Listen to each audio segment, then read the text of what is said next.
उद्या मुक्ताईनगर वासियांमध्ये ईदचा सण आहे. काय सांगणार सर आपल्या पोलीस डिपार्टमेंटच्या माध्यमातून?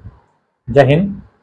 सर्वप्रथम जळगाव पोलीस दलातर्फे आणि मुक्ताईनगर पोलीस दलातर्फे मुक्ताईनगरमधील सर्व मुस्लिम बांधवांना ईदच्या हार्दिक हार्दिक शुभेच्छा.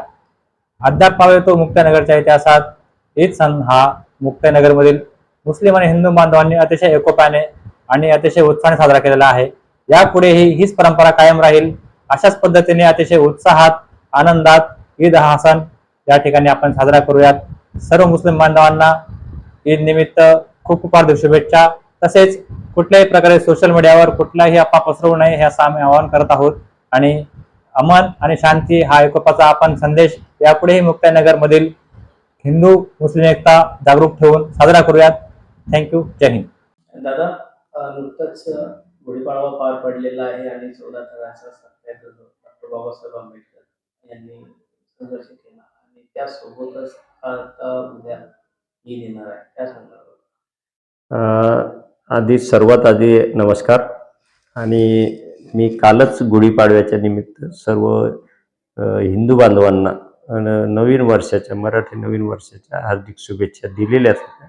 परंतु आज परत आपल्या माध्यमातून सर्व मी मराठी बांधवांना आणि हिंदू बांधवांना गुढीपाडव्याच्या आणि नूतन वर्षाच्या शुभेच्छा देतो की त्यांना येणारं वर्ष शुभ आणि आरोग्यदायी जावं, त्यांच्या उत्तरोत्तर प्रगती हो, ही कालच्या गुढीपाडव्याच्या निमित्तानं परत मी शुभेच्छा देतो. आणि आज चौदार तळ्याच्या सत्याग्रहाला बाबासाहेबांनी महाड येथे जो सत्याग्रह 20 मार्च 1927ला जो चौदार तळ्यावर सत्याग्रह केला आणि दलित बांधवांसाठी सर्वांसाठी जो तळ्याचं पाणी सर्वांसाठी मोकळं करून दिलं, अशा चौदार तळ्याला आज 99 वर्ष पूर्ण होत आहेत. त्यानिमित्त मी सर्व बाबासाहेबांच्या अनुयायांना आणि महाराष्ट्रातील तमाम जनतेला त्यांच्याबद्दल त्यांच्या शुभेच्छा देतो. आणि भविष्यामध्ये जसं बाबासाहेबांनी सर्वांसाठी तळं मोकळं केलं की सर्वांना समान पाणी पिण्याचा हक्क आहे, तसं सर्वांनी या महाराष्ट्रामध्ये किंवा देशामध्ये एकत्र येऊन या देशाची प्रगती करावी. मान सन्मान, स्पृश्य अस्पृश्यता, भेदाभेद, समता हे नाजवावी, ह्यासाठी सर्वांनी प्रयत्न करावे. शैक्षणिक क्षेत्रामध्ये जास्त प्रगती करून दलित बांधवांनी प्रगती करावी, ही माझं आजच्या दिवशी सर्व दलित बांधवांना एक आवाहन राहील. आणि येणाऱ्या उद्याच्या दिवशी मुस्लिम बांधवांचा पवित्र रमजान चालू आहे. बरेचशा लोकांनी रोजा ठेवून या पवित्र सणाचं पावित्र्य राखलेलं आहे. आणि त्या उद्या रमजान ईदचा कार्यक्रम आहे, तर ते नमाज पठण करतील.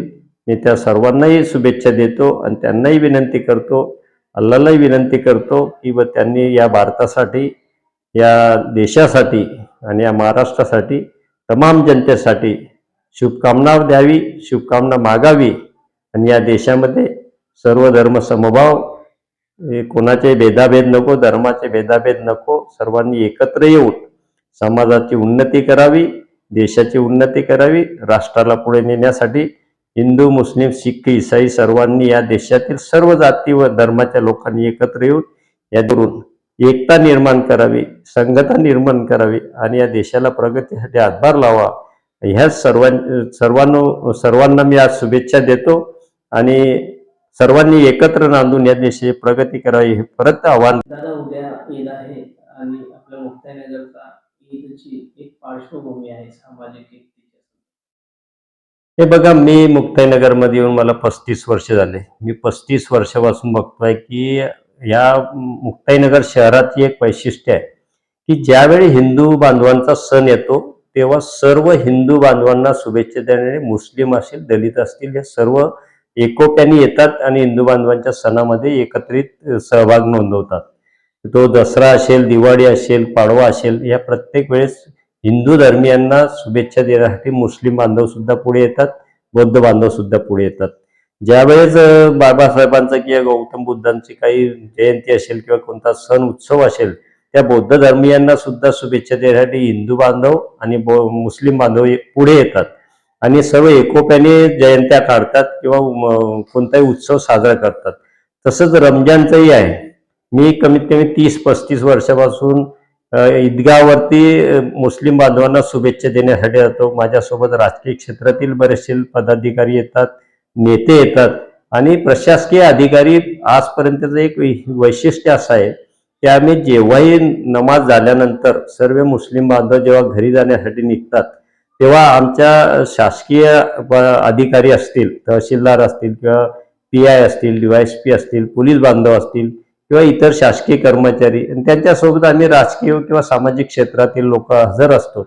आजपर्यंत हिंदू मुस्लिम या शहरामध्ये गालबोट लागलेलं नाही आणि मला तरी असं वाटते की ह्या मुक्ताई शहराचे मुस्लिम बांधव असतील किंवा हिंदू बांधव असतील हे ह्या बाकीच्या भारतातील जे राजकारण असेल किंवा बाकीच्या ठिकाणचे जे राजकारण चालते ते मुक्ताईनगरमध्ये आजपर्यंत झालेलं नाही आणि होणार पण नाही आणि यांनी होऊ पण देऊ नये. ही पण मी सर्व मुस्लिम बांधवांकडनं किंवा हिंदू बांधवांकडनं व दलित बांधवांकडनं अपेक्षा व्यक्त करतो की त्यांनी हे सण किंवा त्योहार जे आहेत ते सर्व एकोपाने साजरे करावे आणि आपल्या मुक्ताईनगर शहराची जे समता, बंधुता, एकात्मता आहे ते अबाधित ठेवण्यासाठी सर्वांनी काम करावे असंच मी सर्वांना आवाहन करेल. आणि उद्याच्या दिवशी रमजान निमित्त सर्व मुस्लिम बांधवांना मी शुभेच्छा देतो.